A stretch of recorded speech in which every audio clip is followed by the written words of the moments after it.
So brain stroke కామన్గా చూసేది old age వాళ్ళ. జనరల్గా ఏంటంటే ఏజ్ పైబడిన వాళ్ళలో మనకు స్ట్రోక్ అనేది కామన్. కానీ కొన్ని కారణాల వల్ల మనకి యంగ్ ఏజ్లో కూడా చూస్తుంటాం. స్ట్రోక్ అనేది చిన్నపిల్లల నుంచి ఓల్డ్ ఏజ్ వరకు ఎవరికైనా రావచ్చు. బట్ దానికి సపరేట్ కారణాలు అలాగే ఉంటాయి. బట్ కామన్గా చూసేది ఎల్డర్లీ, అంటే మోర్ దాన్ 60-65 ఇయర్స్లో మనకు కామన్గా చూస్తుంటాం. కానీ ఏజ్ గ్రూపుల వాళ్ళకు కూడా స్ట్రోక్ అనేది రావచ్చు. సో ఒకసారి ఎఫెక్ట్ అయిన తర్వాత ఆ రిస్క్ అనేది ఎక్కువ అవుతుంటుంది. ఫస్ట్ టైం స్ట్రోక్కు తర్వాత రికరెంట్ స్ట్రోక్ అనేది రిస్క్ ఎప్పుడు కూడా రికరెంట్ స్ట్రోక్ ఎక్కువ ఉంటుంది. అంటే ఫస్ట్ దానికి కారణాలను ఐడెంటిఫై చేయాలి.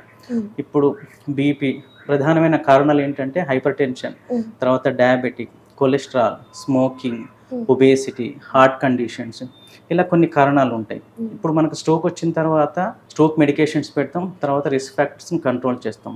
కానీ దానికి మెడికేషన్స్ ప్రాపర్గా యూజ్ చేయకపోయినా, తర్వాత రిస్క్ ఫ్యాక్టర్స్ అనేవి కంట్రోల్ చేయకపోయినా మళ్ళీ స్ట్రోక్ వచ్చే అవకాశం ఉంటుంది.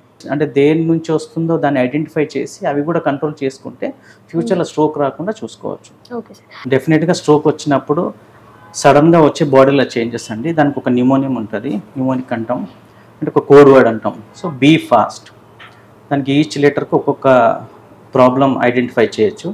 సో బీ అంటే బ్యాలెన్స్, అంటే సడన్గా నడిచేటప్పుడు తడబడినప్పుడు, తర్వాత ఇంబ్యాలెన్స్ రావడము, బ్యాలెన్స్ కంట్రోల్ చేయలేక పడిపోవడము, అలాంటివి వచ్చినప్పుడు దాన్ని ఒక సిమ్టమ్ కింద తీసుకుంటాం. తర్వాత ఈ అంటే ఐ, సడన్గా ఐలో వచ్చే చేంజెస్, అది డబుల్ విజన్ కావచ్చు, అంటే ఒకరిద్దరికి కనిపించడం కానీ, తర్వాత చూపు తగ్గడం కానివ్వండి, చూపు మూర్తిగా పోవడం కానివ్వండి, ఇలాంటివి వచ్చినప్పుడు అదొక సిమ్టమ్.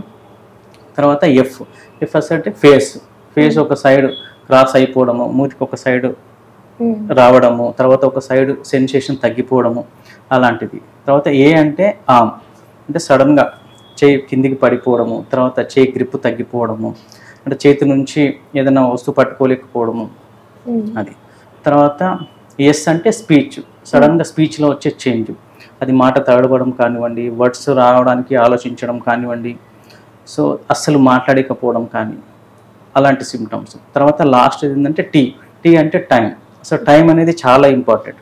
మీరు ఈ సిమ్టమ్స్ మీరు సడన్గా మీరు ఒక మనిషిలో ఐడెంటిఫై చేసింది అనుకోండి, ఇమ్మీడియట్గా టైం టు కాల్, టీ అంటే టైం టు కాల్, ఇమ్మీడియట్గా హాస్పిటల్కి కాల్ చేసి వెంటనే అక్కడికి రీచ్ అవుతే స్ట్రోక్ను ఐడెంటిఫై చేసి ట్రీట్మెంట్ అనేది ఇమ్మీడియట్గా స్టార్ట్ చేసి ఆ స్ట్రోక్ బర్డెన్ కానీ సిమ్టమ్స్ కానీ తగ్గడానికి ఛాన్సెస్. దాంతోపాటుగా ఇంకా కొన్ని సిమ్టమ్స్ కూడా రావచ్చు. కొంచెం మందికి డైరెక్ట్ ఫిట్స్తో ప్రజెంట్ అవుతుంటారు.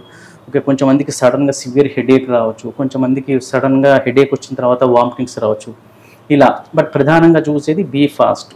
అవి సిమ్టమ్స్ వచ్చినాయి అనుకోండి, ఇమ్మీడియట్గా మనం హాస్పిటల్కి రీచ్ అవుతే, ఎందుకంటే స్ట్రోక్ కొన్ని మెడికేషన్స్ ఇమ్మీడియట్గా ఇస్తే రికవరీ అనేది బాగుంటుంది. సో కాబట్టి మనం ఇమ్మీడియట్గా అటెన్షన్ హాస్పిటల్కి వెళ్ళేసి స్కానింగ్ తీపించుకొని దానికి సంబంధించిన మెడికేషన్ స్టార్ట్ చేస్తే చాలా వరకు స్ట్రోక్ అనేది కంట్రోల్ చేసుకోవాలి. హాయ్ ఎవ్రీవన్, నేను మీ Vedika. Please subscribe to Golgo health. Don't forget.